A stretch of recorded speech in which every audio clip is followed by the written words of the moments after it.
നമുക്കിന്ന് നല്ല ടേസ്റ്റി ആയിട്ടുള്ള സിമ്പിളായിട്ട് എല്ലും കപ്പയും എങ്ങനെ ഉണ്ടാക്കാമെന്നാണ് നമ്മളിന്ന് നോക്കാൻ പോകുന്നത്. അതിന് നമ്മൾ കഴുകി വൃത്തിയാക്കിയ ബീഫ് എടുക്കുക. 1 കിലോ എല്ലോട് കൂടിയിട്ടുള്ള ബീഫാണ് ഇപ്പോൾ ഇവിടെ എടുത്തിരിക്കുന്നത്. അതിലേക്ക് നമ്മൾ ഇപ്പോൾ ആഡ് ചെയ്യുന്നത് മഞ്ഞൾപ്പൊടി, മുളക് പൊടി, ബീഫ് മസാല, മല്ലിപ്പൊടി, ഇവ 4ഉം കൂടെ വറുത്ത് പൊടിച്ചത് നമ്മൾ ഇതിലേക്ക് ചേർക്കുന്നുണ്ട്. അത് കൂടാതെ നമ്മളിതിലേക്ക് ഗരം മസാല ആഡ് ചെയ്യുന്നുണ്ട്. പിന്നെ നമ്മൾ ആഡ് ചെയ്യുന്നത് ചെറിയുള്ളിയാണ്, 5-6 ചെറിയുള്ളി.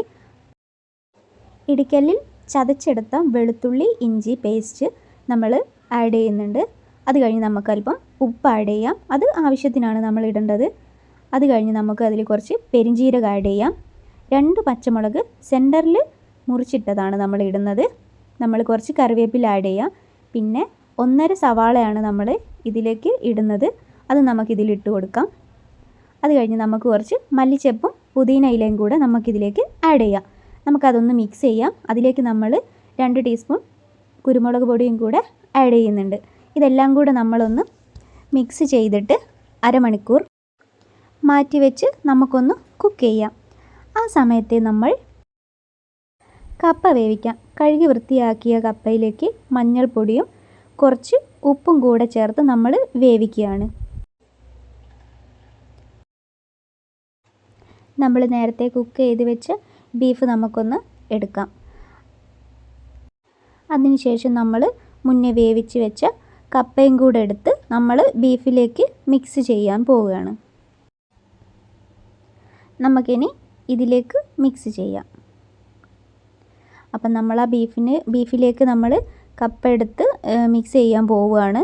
ഇനി നമുക്കത് ഒരു 15 മിനിറ്റ് നമുക്ക് കുക്ക് ചെയ്യാം. അത് കഴിഞ്ഞിട്ട് നമുക്കിനി ഇതൊന്നുകൂടെ ഒന്ന് മിക്സ് ചെയ്യാനുണ്ട്. ബീഫും കപ്പയും കൂടെ നന്നായിട്ട് വെന്തിട്ടുണ്ട്. അപ്പോൾ നമുക്കിത് രണ്ടും കൂടെ ഒന്ന് മിക്സ് ചെയ്യാം. വളരെ പെട്ടെന്ന് തന്നെ നമുക്ക് മിക്സ് ചെയ്തെടുക്കാവുന്നതാണ്. അങ്ങനെ നമ്മളെല്ലാം മിക്സ് ചെയ്ത് കഴിഞ്ഞിട്ടുണ്ട്. ഇനി നമുക്കിതൊരു പാത്രത്തിലേക്ക് മാറ്റാവുന്നതാണ്. നമ്മളതിന് കുറച്ച് സവോള ഇതിൽ ആഡ് ചെയ്യുന്നുണ്ട്. അതിലേക്ക് നമ്മൾ കുറച്ച് മല്ലിച്ചെപ്പും കൂടെ ആഡ് ചെയ്യുന്നുണ്ട്. ഇത് വളരെ സിമ്പിളാണ്.